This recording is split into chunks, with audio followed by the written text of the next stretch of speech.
Welcome, gamers, to the weekend game show where I and Raya Titans teach different aspects, teach different aspects of game development so as to prevent another Cyberpunk 2077 situation. By teaching different aspects of game development, it also teaches why video games take so long to make, and therefore people will be more understanding when an overly hyped game gets delayed. Also, the other purpose of the channel is to do artist shoutouts for empowerment purposes. I myself am also an artist, trying to get myself out there, so any help I can give to others, I am more than happy to do. Today, instead of doing a stream, I am doing a let's read some shit or a read aloud video, if you will. I used to stream these and then I realized, nah, these are probably better as YouTube videos. So, here we are. Today I am going to be reading portions of, and I say that again, portions of two books for DMCA purposes. The first one is going to be The True Believer, Thoughts on the Nature of Mass Movements by Eric Hoffer. The second one is going to be Economic Facts and Fallacies by Thomas Sowell. What the fuck do any of those have to do with video games? Hold on. Wait a second. There is more to creating a video game than just pretty graphics and making sure you're able to kill things if that is the type of game you're trying to make. Let's say you're going to be having, actually, you know what? Skyrim. Skyrim, perfect example. We have different cultures, different ways of doing things, and some of the groups you come across are pretty fanatic. Why are they so convincing? Why do they work so well?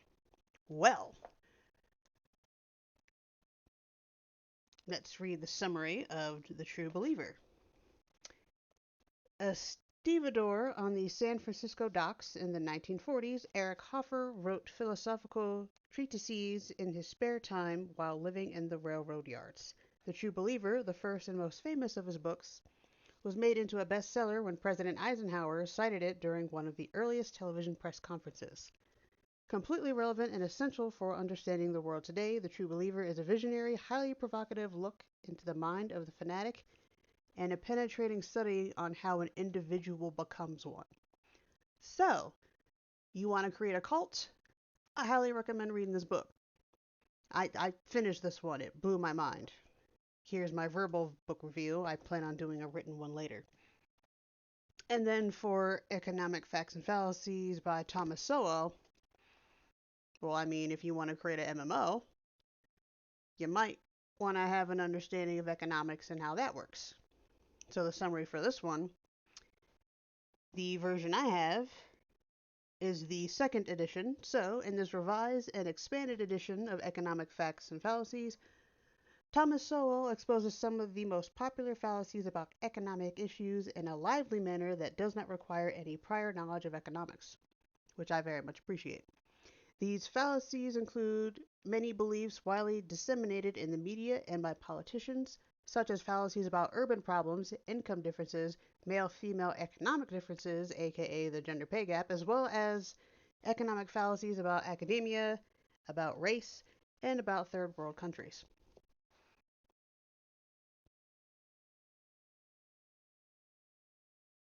Forgot what I was going to say. Oh, so, nah, I'm not going to spoil it. I'm going to let you read it.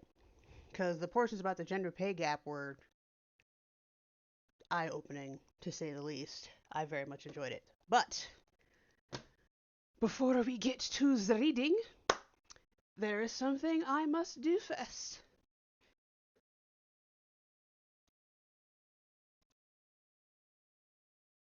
Artist shout out. There it is. There's the button. I know what I'm doing.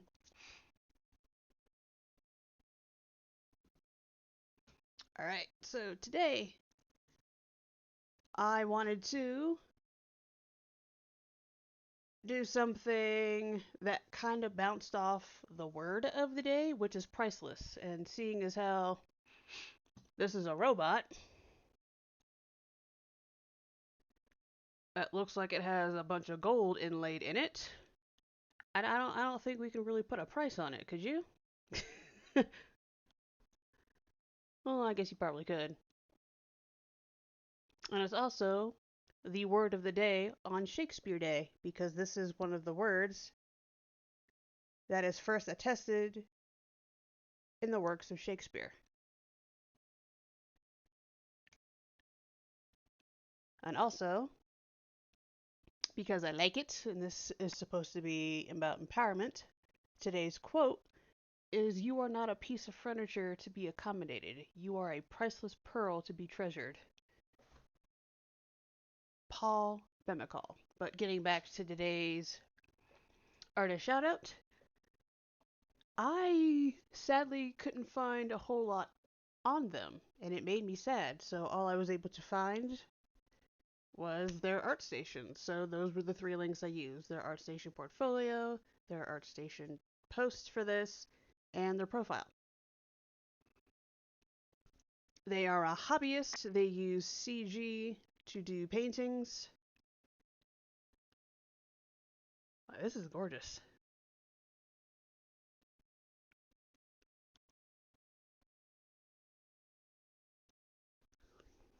Tired already.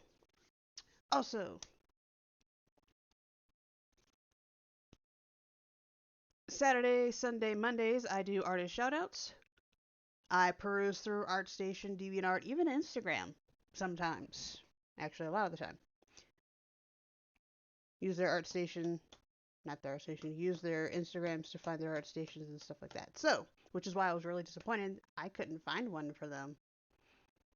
I mean, this would really do well.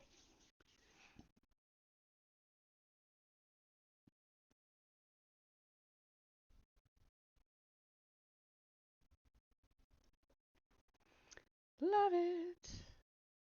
Anyway, so do artist shoutouts for free. And I'm going to emphasize that for free. Say that again on Saturday, Sunday, Monday. If you have someone you would like to recommend for me to shout out, or want me to shout out, want me to shout you out, coffee.com/artist shoutouts. You have to join one of my coffee memberships. And after joining, they will send you a link to a Google form where it will allow you to shout, or allow you to give me the information for the individual you want to shout out. And I have it set to post to a spreadsheet where I can just go and pluck the info. There are also a limited number of slots, so snag them while you can. This, however, is a free one because it's Saturday. So, Saturday, Sunday, Monday, those are the free days where I go and I have fun. Alright, so without further adieu. Where's my. I was just looking at it. Oh, I already have it up. Ta!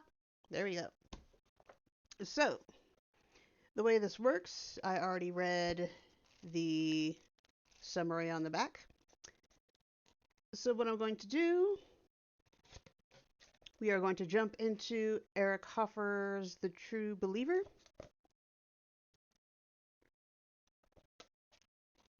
Again, for game design purposes, if you want to create cults of some sort, be a good idea to understand how the fanatic begins. So,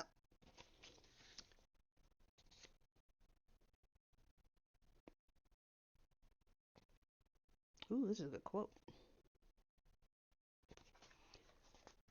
All right.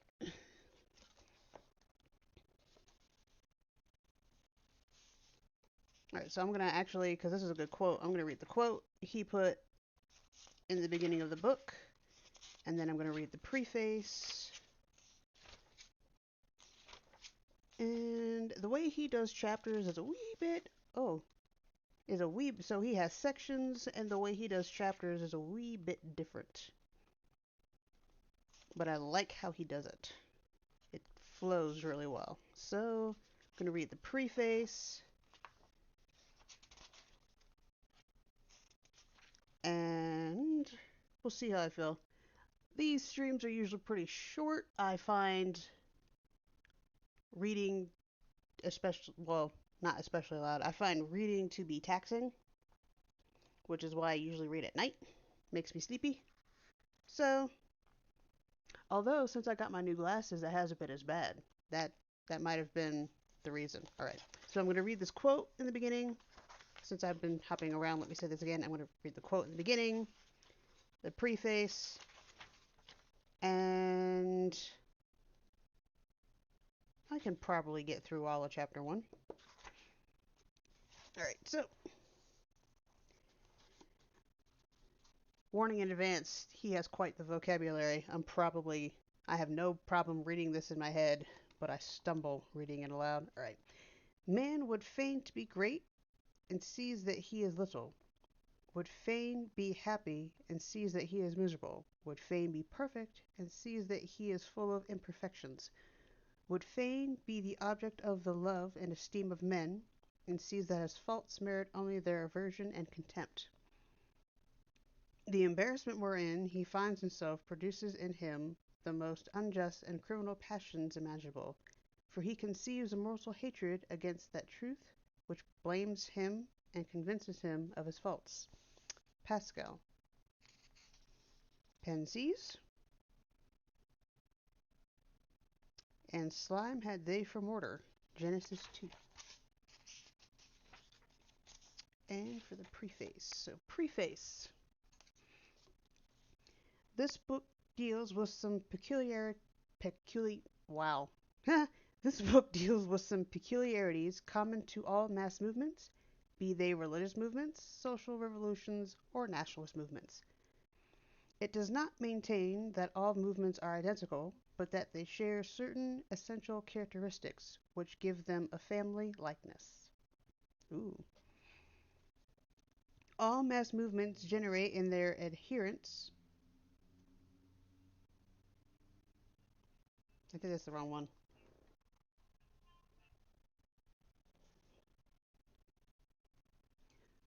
Not wrong one. When I looked up and saw the word caption, the way I said the word, spelled it differently. Adherents. Okay. All mass movements generate in their adherents a readiness to die and a proclivity for united action.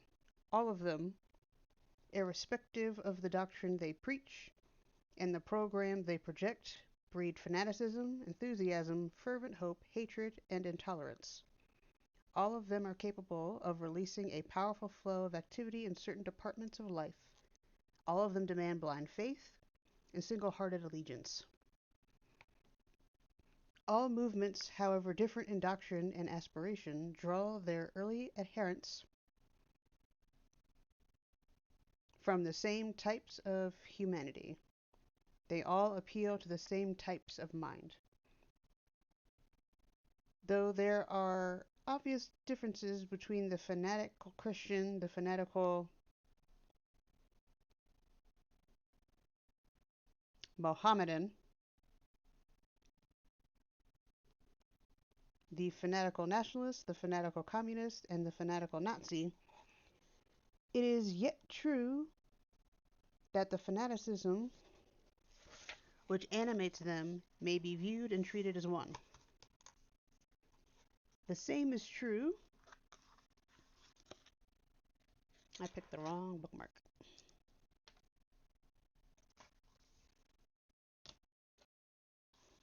That was random, sorry. But the one I was using was sliding down the page weird. Alright.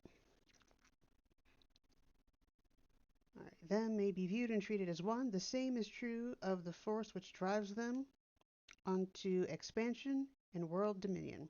There is a certain uniformity in all types of dedication, of faith, of pursuit of power, of unity, and of self-sacrifice. There are vast differences in the contents of holy causes and doctrines, but a certain uniformity in the factors which make them effective. He who, like Pascal, finds precise reasons for the effectiveness of Christian doctrine has also found the reasons for the effectiveness of communist, Nazi, and nationalist doctrine. However, however different the holy causes people die for, they perhaps die basically for the same thing. This book concerns itself chiefly with the active revivalist phase of mass movements. Hyphenated word. Those trip me every time. This phase is dominated by the true believer, the man of fanatical faith who is ready to sacrifice his life for a holy cause. And an attempt is made to trace his genesis and outline his nature. As an aid in this effort, use it made of a working hypothesis. Okay. Starting out from the fact that the frustrated predominate among the early adherents of all mass movements, and that they usually join of their own accord. It is assumed, 1. That frustration of itself, without any proselytizing prompting from the outside, can generate most of the peculiar characteristics of the true believer.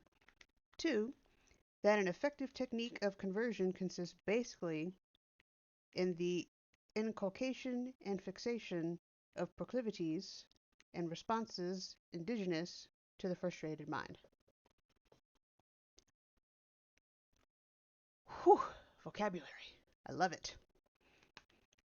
To test the validity of these assumptions, it was necessary to inquire into the ills that afflict the frustrated, how they react against them, the degree to which these reactions correspond to the responses of the true believer, and, finally, the manner in which these reactions can facilitate the rise and spread of a mass movement. It was also necessary to examine the practices of contemporary movements, where successful techniques of conversion had been perfected and applied, in order to discover whether they corroborate the view that a proselytizing mass movement deliberately fosters in its adherents a frustrated state of mind, and that it automatically advances its interests when it seconds the propensities of the frustrated.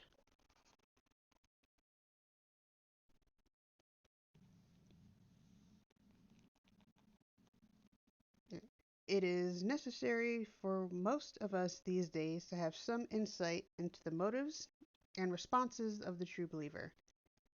For though ours is a godless age, it is the very opposite of irreligious. The true believer is everywhere on the march, and both by converting and antagonizing, he is shaping the world in his own image. And whether we are to line up with him or against him, it is well that we should know all we can concerning his nature and potentialities.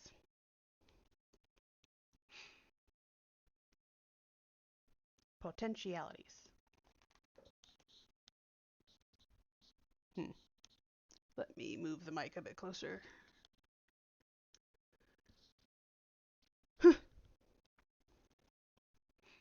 It is perhaps not superfluous to add a word of caution. When we speak of the family likeness of mass movements, we use the word family in a taxonomical sense. The tomato and the nightshade are of the same family. Ooh, I forgot that. Are of the same family, the Solanaceae. Solanaceae. Though the one is nutritious and the other poisonous, they have many morphological, anatomical, and physiological traits in common, so that even the non-botanist senses a family likeness. The assumption that mass movements have many traits in common does not imply that all movements are equally beneficent or poisonous. The book passes no judgments and expresses no preferences. It merely tries to explain, and the explanations, all of them theories, are in the nature of suggestions and arguments, even when they are stated in what seems a categorical tone. I can do no better than quote Montaigne.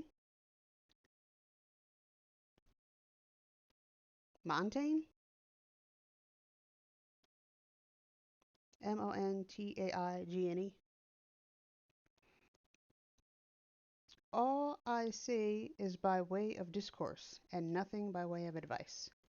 I should not speak so boldly if it were my due to be believed. All right. Part 1. The appeal of mass movements. The desire for change. Let's see.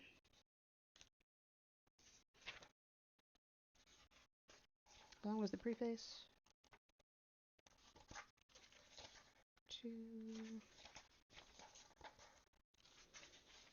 Okay, yeah, that's not bad. Because I don't want to be in this book too long. I don't want to get in trouble. Even though this is for educational purposes, I don't believe this book is in the public domain, which is why I am again only reading portions. Alright, so chapter 1. It is a truism that many who join a rising revolutionary movement are attracted by the present of sudden and spectacular change in their conditions of life.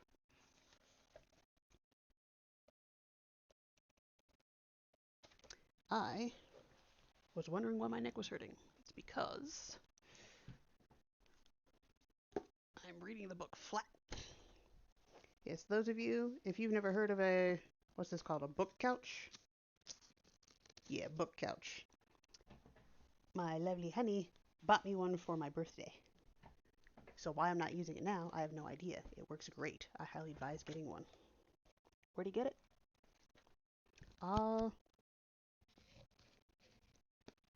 Thinking Gifts. They have good stuff. I looked at the site. Anyway, so since I veered off, let me reread that first sentence again. It is a truism that many who join a rising revolutionary movement are attracted by the prospect of sudden and spectacular change in their conditions of life. A revolutionary movement is a conspicuous instrument of change. Not so obvious is the fact that religious and nationalist movements, too, can be vehicles of change. Some kind of widespread enthusiasm or excitement is apparently needed for the realization of vast and rapid change, and it does not seem to matter whether the exhilaration is derived from an expectation of untold riches, or is generated by an active mass movement. In this country, the spectacular changes since the Civil War were enacted in an atmosphere charged with enthusiasm born of fabulous opportunities for self-advancement. Where self-advancement cannot or is not allowed to serve as a driving force, other sources of enthusiasm have to be found if momentous changes, such as the awakening and renovation of a stagnant society or radical reforms in the character and pattern of life of a community, are to be realized and perpetuated. Religious, revolutionary, and nationalist movements are such generating plants of general enthusiasm.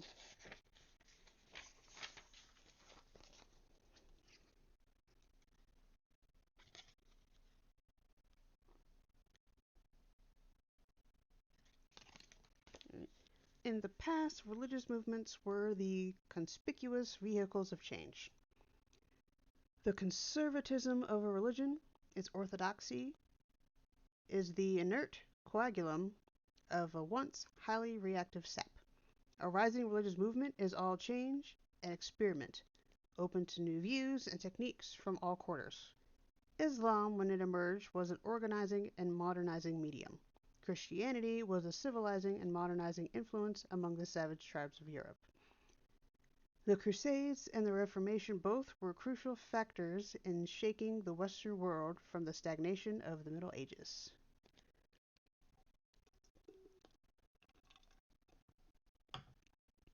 Water. In modern times, the mass movements involved in the realization of vast and rapid change are revolutionary and nationalist, singly or in combination. Peter the Great was probably the equal in dedication, power, and ruthlessness of many of the most successful revolutionary or nationalist leaders.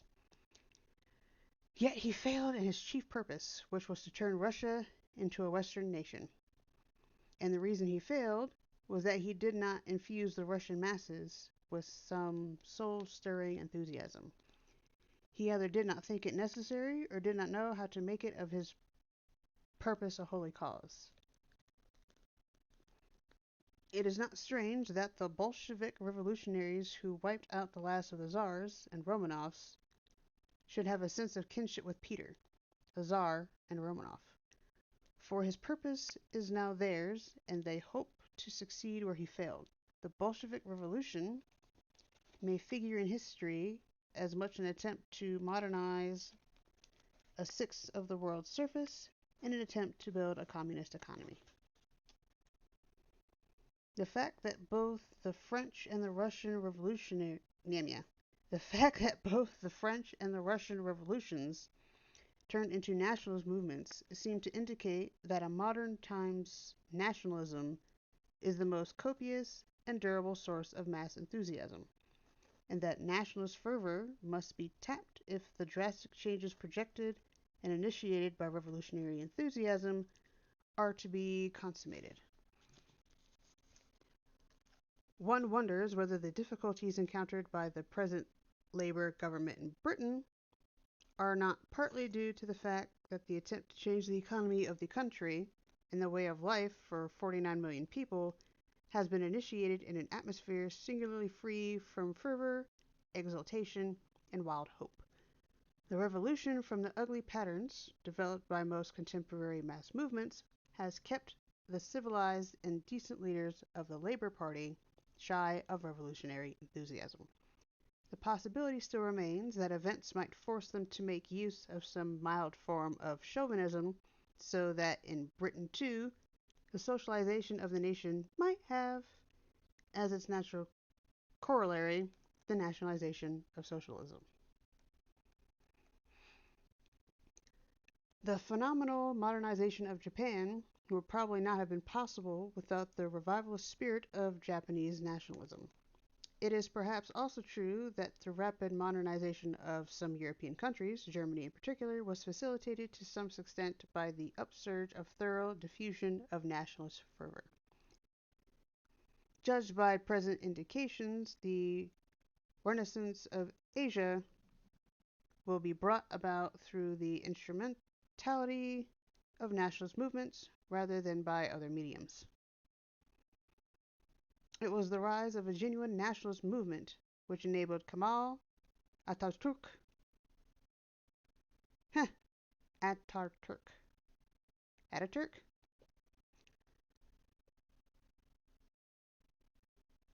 to modernize Turkey almost overnight.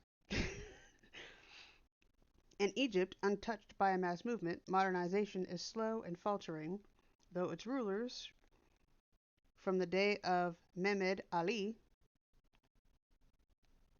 have welcomed Western ideas, and its contacts with the West have been many and intimate. Zionism is an instrument for the revolution of a backward country and the transformation of shopkeepers and brain workers into farmers, laborers, and soldiers. Had Chiang Kai-shek known how to set in motion a genuine mass movement, or at least sustain the nationalist enthusiasm kindled by the Japanese invasion, he might have been acting now as the renovator of China. Since he did not know how, he was easily shoved aside by the masters of the art of religification, the art of turning practical purposes into holy causes.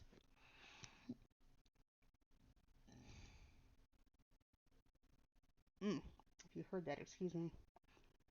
It is not difficult to see why America and Britain, or any Western democracy, could not play a direct and leading role in rousing the Asiatic countries from their backwardness and stagnation. The democracies are neither inclined nor perhaps able to kindle a revivalist spirit in Asia's millions. The contribution of the Western democracies to the awakening of the East has been indirect and certainly unintended. They have kindled an enthusiasm of resentment against the West, and it is this anti-Western fervor which is at present rousing the Orient from its stagnation of centuries. Though the desire for change is not infrequently a superficial motive, it is yet worth finding out whether a probing of this desire might not shed some light on the inner working of mass movements. We shall inquire, therefore, into the nature of the desire for change. And that is the end of Chapter 1 of The True Believer, Thoughts on the Nature of Mass Movements. Reading that made me want to start reading it again, but I might. And so we move on to Thomas Sowell, Economic Facts and Fallacies. I read the summary on the back earlier. Alright, there's a quote at the beginning.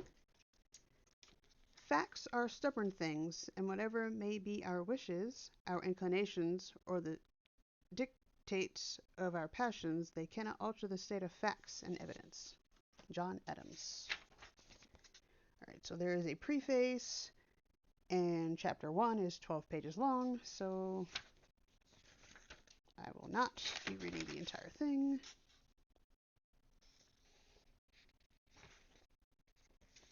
Oh, but it is split into sections, and the font is small. Alright, so we will go through the Zero-Sum Fallacy and end it there. So we're going to do the preface, and then chapter 1, the power of fallacies, and we're going to end chapter 1 after the section, the Zero-Sum Fallacy. And then I'm going to call the video there. Alright, so preface.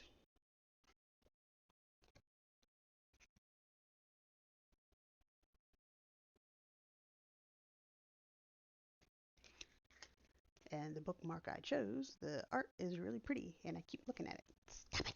Alright, preface of Economic Facts and Fallacies. Now, again, the reason why we're reading this one, in a way, it kind of bounces off The True Believer, because The True Believer is about the nature of mass movements with economic facts and fallacies being about fallacies. And if you want to understand a little bit about how to create an economy in any kind of game, this would be a good place to start. So, preface. Some things are believed because they are demonstrably true, but many other things are believed simply because they have been asserted repeatedly, and repetition has been accepted as a substitute for evidence. This new edition of Economic Facts and Fallacies, like the original edition, subjects many widely held beliefs to the test of hard facts, and finds that many beliefs cannot survive that test, including some that collapse like a house of cards, and others where the truth turns out to be the direct opposite of what has been so often asserted. The purpose of all this is not simply a debunking in order to conduct a sort of demolition derby of ideas, but to reveal fallacies that have had harmful effects on the well-being of millions of people and countries around the world. Economic policies based on fallacies can be, and have been, devastating in their impacts. Seeing through those fallacies is more than an intellectual exercise because a clear understanding of economics can open up many unsuspected opportunities for higher standards of living for whole nations. This book, like others of mine, owes much to my two extraordinary research assistants, Na Liu and Elizabeth Costa. They not only found much material that I asked for, they often brought to my attention valuable material that I had not asked for. In addition, Ms. Costa did the copy editing, and Ms. Liu created the computer files from which this book was printed. Thomas Sowell, Hoover Institution, Stanford University. Hoover Institution. All right, the power of fallacies. Never underestimate the difficulty of changing false beliefs by facts. Henry Rosovsky. Fallacies are not simply crazy ideas. They are usually both plausible and logical, but with something missing. Their plausibility gains them political support. Only after that political support is strong enough to cause fallacious ideas to become government policies and programs are the missing or ignored factors likely to be led to unintended consequences. A phrase often heard in the wake of economic or political or yeah, a phrase often heard in the wake of economic or social policy disasters. Another phrase often heard in the wake of these disasters is, "It seemed like a good idea at the time." That is why it pays to look deeper into things that look good on the surface at the moment. Sometimes what is missing in a fallacy is simply a definition. Undefined words have a special power in politics, particularly when they invoke some principle that engages people's fears. Fair is one of those undefined words which have attracted political support for policies ranging from fair trade laws to the Fair Labor Standards Act. While the fact that the word is undefined is an intellectual handicap, it has a huge political advantage. People with very different views on substantive issues can be unified and mobilized behind a word that papers over their differing and sometimes even mutually contradictory ideas. Who, after all, is in favor of unfairness? Similarly, with social justice, equality, and other undefined terms that can mean wholly different things to different individuals and groups, all of whom can be mobilized in support of policies that use such appealing words.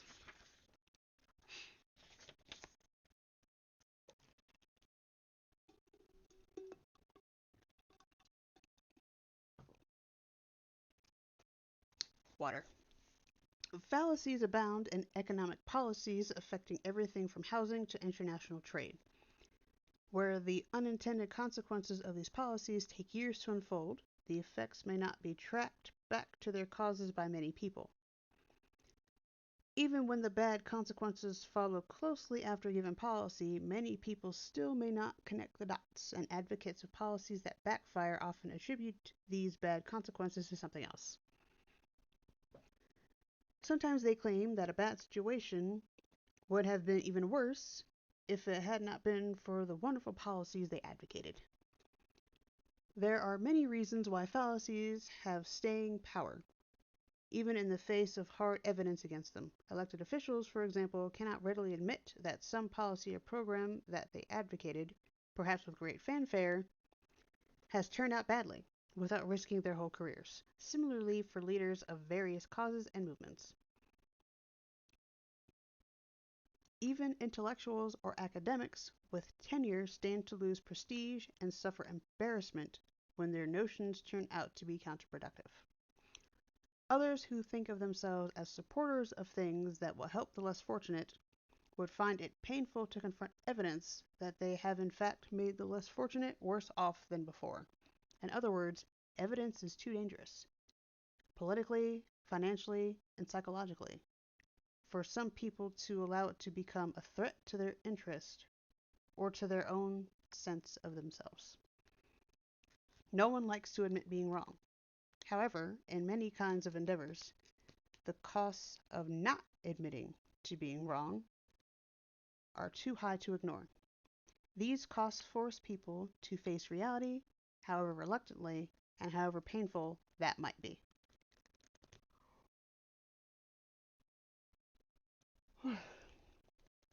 Excuse me, yawn. A student who misunderstands mathematics has little choice but to correct that misunderstanding before the next examination. and someone in business cannot continue losing money indefinitely by persisting in mistaken beliefs about the market or about the way to run a business. In short, there are practical as well as intellectual imperatives to see through fallacies. The difference between sound and fallacious economic policies by a government can affect the standard of living of millions. That is what makes the study of economics important, and the exposure of fallacies more than an intellectual exercise.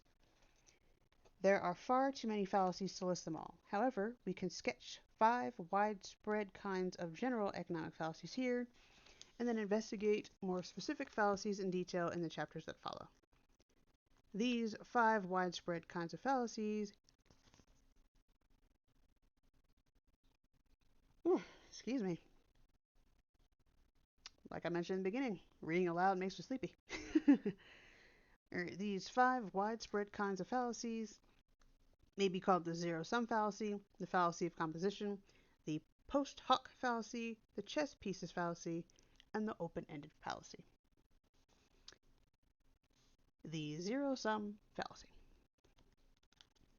Many individual fallacies in economics are founded on the larger and usually implicit fallacious assumption that economic transactions are a zero-sum process in which what is gained by someone is lost by someone else. But voluntary economic transactions, whether between employer and employee, tenant and landlord, or international trade, will not continue to take place unless both parties were better off making these transactions than not making them. Obvious as this may seem, its implications are not always obvious to those who advocate policies to help one party to these transactions. Let us start at square one. Why do economic transactions take place at all, and what determines the terms of those transactions? The potential for mutual benefit is necessary, but not sufficient, unless the transaction terms are in fact mutually acceptable. Each side may of course prefer terms that are especially favorable to themselves, but they will accept other terms rather than lose the benefits of making the transaction altogether. There may be many terms acceptable to one side or the other, but the only way transactions can take place is if these sets of terms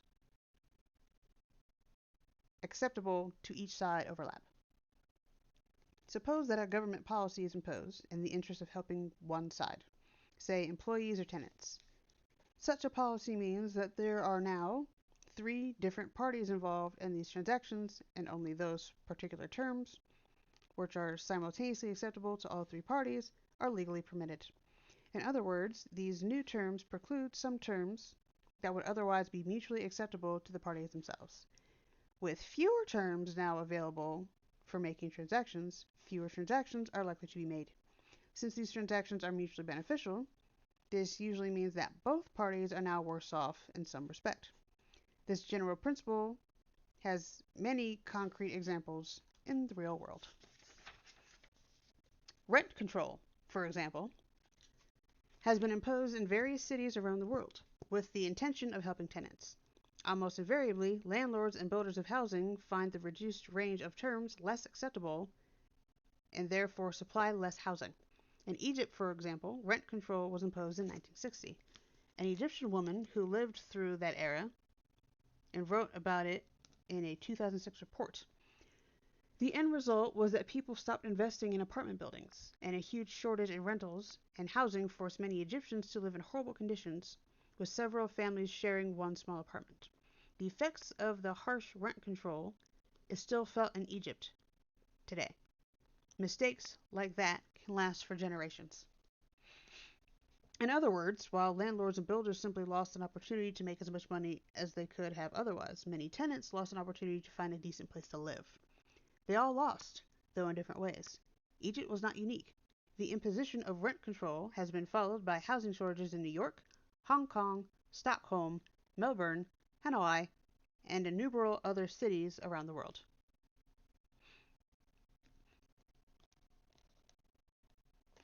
The immediate effect of rents, set below where they would be set by supply and demand, is that more people seek to rent apartments for themselves now that apartments are cheaper. But without any more apartments being built, this means that many other people cannot find vacant apartments. Moreover, long before existing buildings wear out, auxiliary services like maintenance and repair decline, since a housing shortage means that landlords are no longer under the same competitive pressures to spend money on such things in order to attract tenants when there are more applicants than apartments during a housing shortage. Such neglect of maintenance and repair makes buildings wear out faster. Meanwhile, the lower rate of return on investments in new apartment buildings because of rent control causes fewer of them to be built. Where rent control laws are especially stringent, new apartment buildings at all may be built to replace those that are wearing out. Not a single apartment building was built in Melbourne for years after World War II because of rent control laws in Australia. In a number of Massachusetts communities, no rental housing was built for a quarter of a century until the state banned local rent control laws, after which building resumed. Some tenants undoubtedly benefit from rent control laws. Those who already have an apartment when such laws are passed and who find the lower levels of repair, maintenance, and auxiliary services, such as heat and hot water, acceptable as a trade off, in view of the money saved on the rent. As time goes on, however, with some deteriorating buildings eventually being boarded up, the circle of tenants who find the trade off acceptable tends to decline, and places with especially stringent rent control laws tend to have especially bitter complaints from landlords' neglect in failing to supply adequate heat, hot water, maintenance, and repair.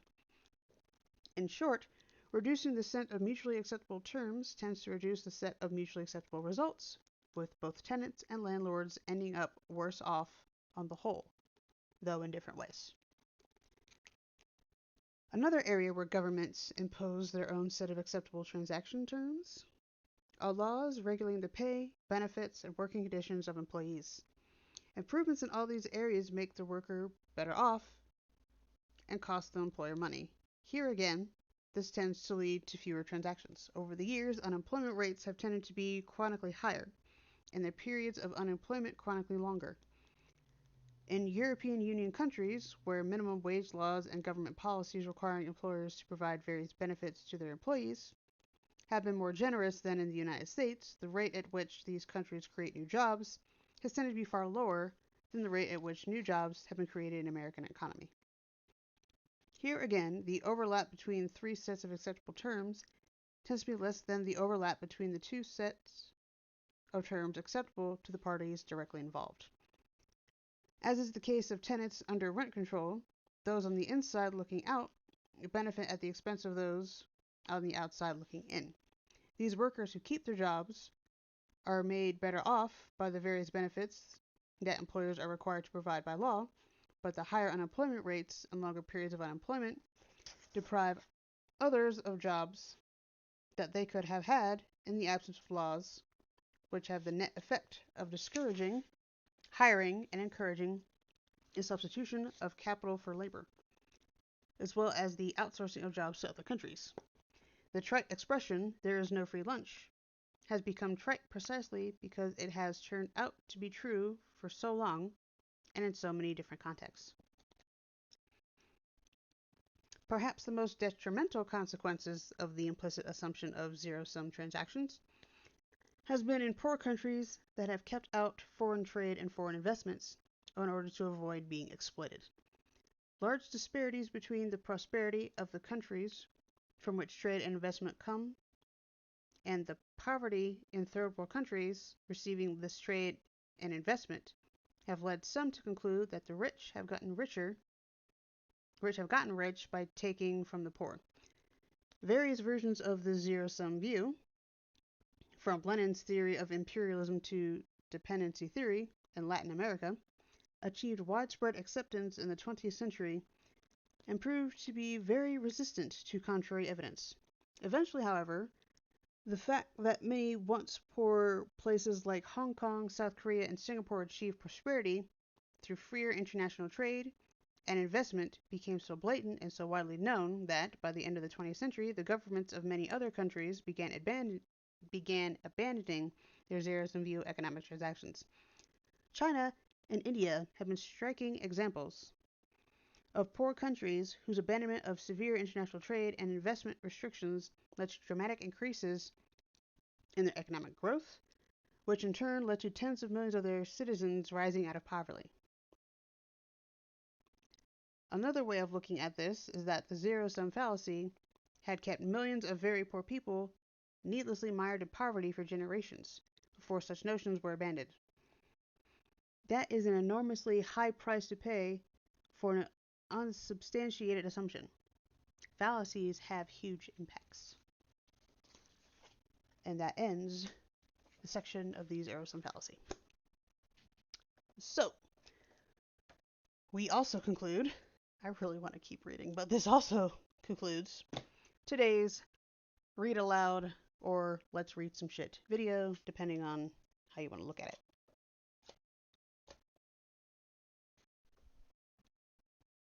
I love this book couch. Alright, so on to the closing. And I love you, my little bee. You get to go from greeting to thanking the lovely individuals for watching.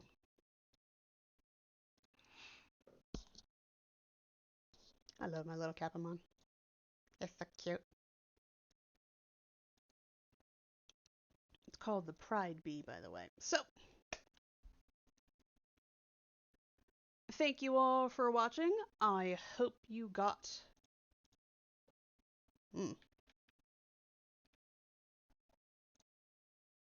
I hope you got a lot out of it. I, in fact, love these books. I'm still actually reading through Economics, Facts, and Fallacies. I'm not even halfway yet. I mean, he uses quite a bit of vocabulary as well. I just love this. I love this book. But I have to take breaks. I'm actually reading through the part where he discusses I'm gonna just sort of kind of not really gloss over it, gender pay gap, but that's where I am in the book, and it is eye-opening, to say the least. But I'm just gonna let you read it. You go read the book.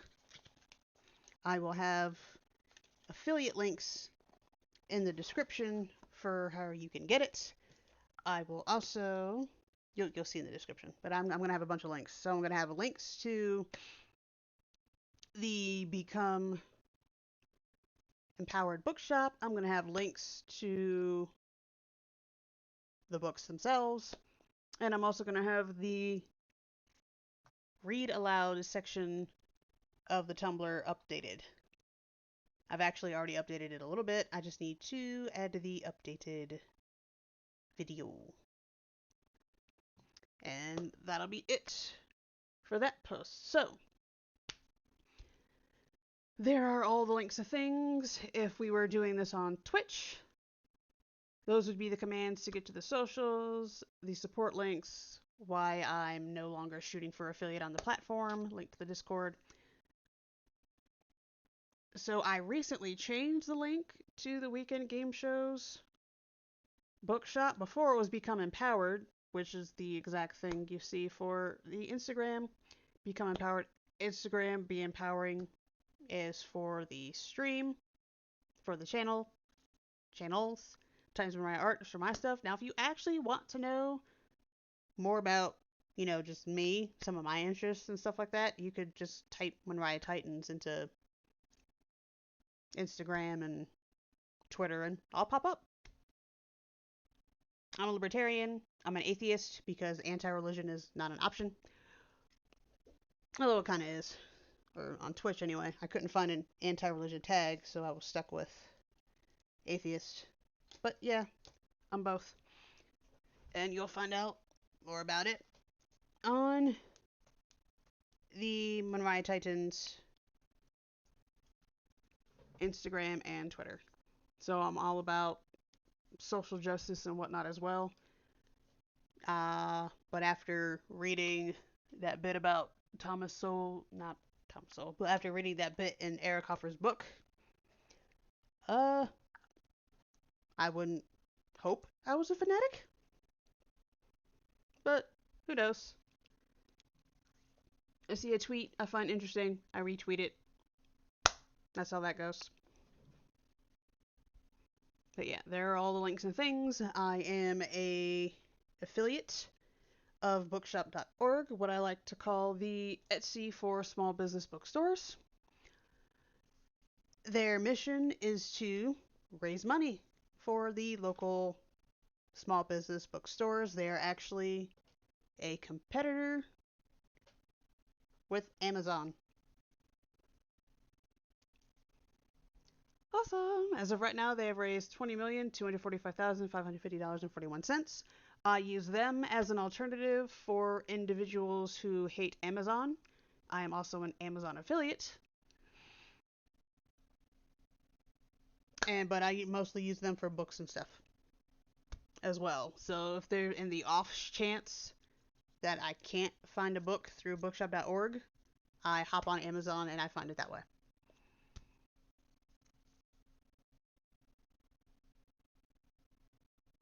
But yes, do please support bookshop.org/shop/WGS. Keep it simple. Go through my link, go to my bookshop, and you actually keep searching. Even if you, I actually tested it. I was really happy. It was really cool. So I went to my bookshop, went to the search bar, and it still had the weekend game show up in the upper left corner, which says to me, even if you leave the bookshop but keep searching, any book you buy, I'll get a 10% commission on, is how it looked. I'm actually tempted to test it out. But anyway, there we go. That's that. So, because I need to get into the habit of doing this, here is today's artist shout out. Saltfield on ArtStation. Synapsis Flower is the title of this. Again, they use CG to create 3D art. That is gorgeous. I can look at that all day. Which brings me to the end.